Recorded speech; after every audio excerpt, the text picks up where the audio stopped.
Picture this: Britain is at war, food imports are collapsing, convoys are being sunk, and suddenly ordinary people are being asked to do something extraordinary: grow their own food. Sounds familiar? But this is the famous Dig for Victory campaign. It transformed lawns, parks and gardens into productive growing spaces, and honestly, many of those old methods still make sense today, more than expensive gardening trends that we see. In this video, we're looking at practical, low-cost, wartime style growing techniques we can still use right now to grow more food, save money and become more self-sufficient, which we want to do. So, grow your food anywhere. One of the biggest lessons from the wartime years was simple: use every bit of space.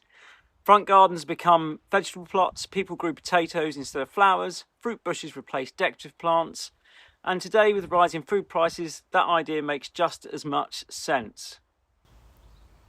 Even a small front garden can grow loads, like potatoes, kale, beans, herbs, currants, gooseberries.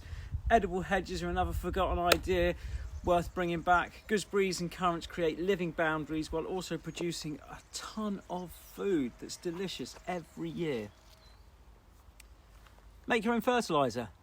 Back then, people couldn't just drive to a garden centre and buy expensive feeds, so they made their own. One of the best and simplest ways is nettle fertiliser. Simply fill a bucket with nettles, cover them with rainwater and leave it for around 2 weeks. Once diluted about 1 to 10 with water, you can get an incredibly rich plant feed, which is nitrogen rich. Now, fair warning, it smells absolutely disgusting, but plants love it. It's basically free homemade Miracle Grow at a fraction of the price.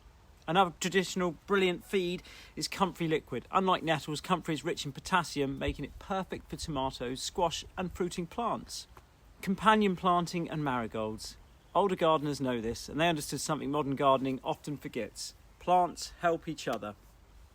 Companion planting is the idea of growing certain plants together and because they naturally support one another.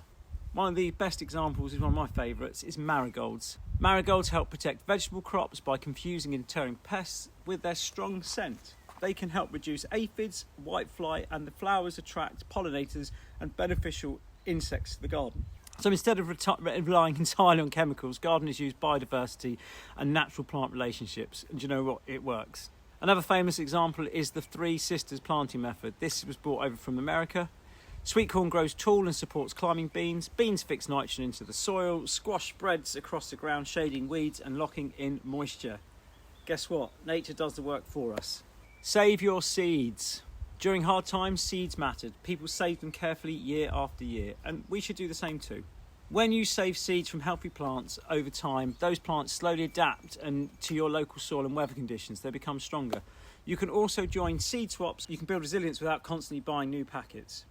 One thing to remember, F1 hybrid seeds often won't grow true from saved seeds, so traditional open pollinated varieties are usually best for saving. Compost everything. Wartime gardeners wasted almost nothing. Kitchen scraps became compost, ash from fires was reused, even newspapers became mulch. One brilliant low-tech method is trench composting. Simply dig a trench between crops like beans and bury kitchen scraps directly into the soil. As this breaks down, it feeds all our plants naturally. Another great way is newspaper mulching. This is a fantastic old technique. Lay damp newspaper around plants and cover it with compost or straw. It suppresses weeds and helps the soil hold moisture. You can even use brown cardboard for this. Even soot and wood ash were used carefully around crops as a pest deterrent, though it's best left in a sack for a while before using, as it breaks down. Grow vertically and succession planting. If space is limited, grow upwards. Beans, peas, cucumbers, and all these can be trained vertically. This increases airflow, saves space, and boosts production. Another old allotment trick is succession sowing. Instead of planting everything at once, sow smaller batches every couple of weeks. That means a fresh harvest over a much longer period, instead of everything arriving at once.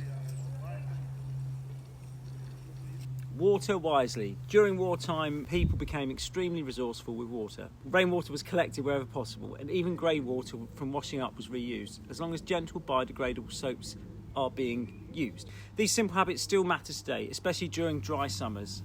Growing potatoes in bags or tyres or anything like that, you can even, like these, produce so much in such a small space. Potatoes are one of the easiest things to grow. You can keep stacking them up and they work really well.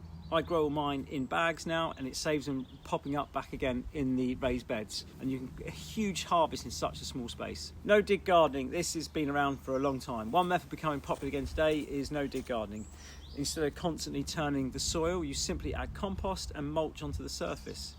This protects the soil life, improves moisture retention and reduces weeds. Ironically, many traditional gardeners understood this long before it became fashionable again. And the final message here from me, the old Dig for Victory generation understood something very important. Growing food isn't just about gardening, it's about resilience, community, health and independence. Many of these methods cost almost nothing, which is the best thing.